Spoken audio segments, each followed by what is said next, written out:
శౌర్య మనల్ని చూడలేదు కదా? లేదు, చూడలేదు. ఓకే, పదండి వెళ్దాం.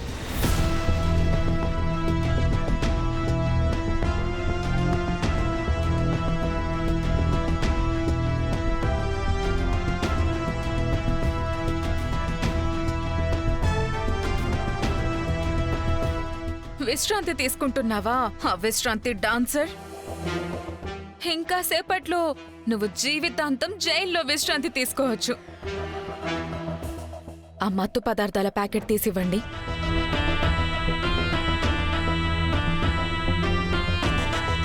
త్వరగా ఇవ్వు.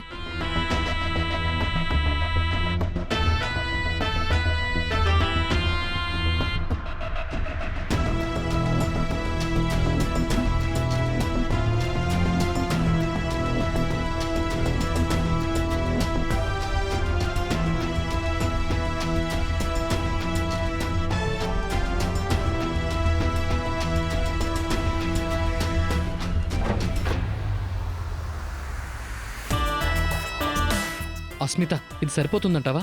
నా నరాల్లో దీని మీద కోపం ఉంది. మరి దీని నరాల్లో నేను ఎక్కించే మందు ఉండాలి కదా. ఆ ఇంజెక్షన్ ఇవ్వండి.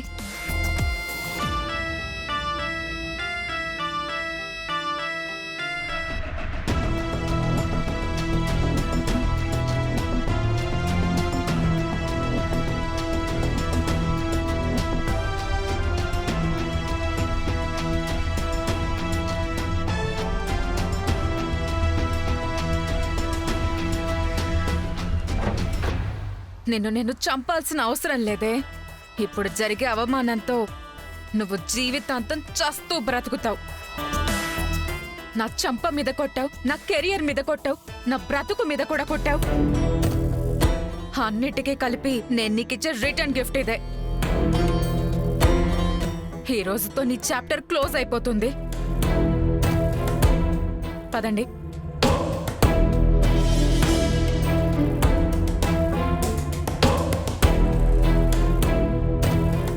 వామ్మో వామ్మో వామ్మో, విలనిజానికే వన్నె తెచ్చిన వన్నెలాడు మీరు. శత్రువు అనే మాటకి సరైన అర్థం మీరు. మీలాంటి శత్రువు ఎవ్వరికీ ఉండకూడదు.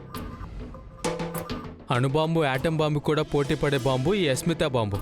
పేలిందంటే మొత్తం స్మాష్ అయిపోవాల్సిందే. సరే, మీ పొగడ్తలంతా అయిపోతే నేను ఒక ఫోన్ చేసుకుంటాను.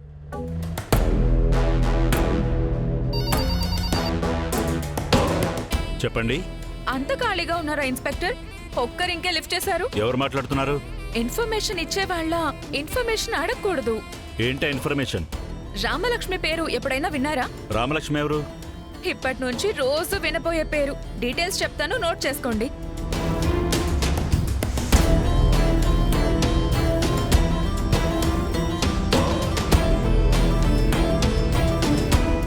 ఇప్పుడే వస్తున్నాం. ఒకప్పుడు ఇదే మత్తు పదార్థం కేసులో నన్ను ఇరికించినట్టు నాటకమాడి మొగుడు పెళ్ళాలు నాతో ఆడుకున్నారు కదా. ఇప్పుడు ఇదే మత్తు పదార్థం కేసుతో నీ జీవితంతో ఆడుకోబోతున్నాను.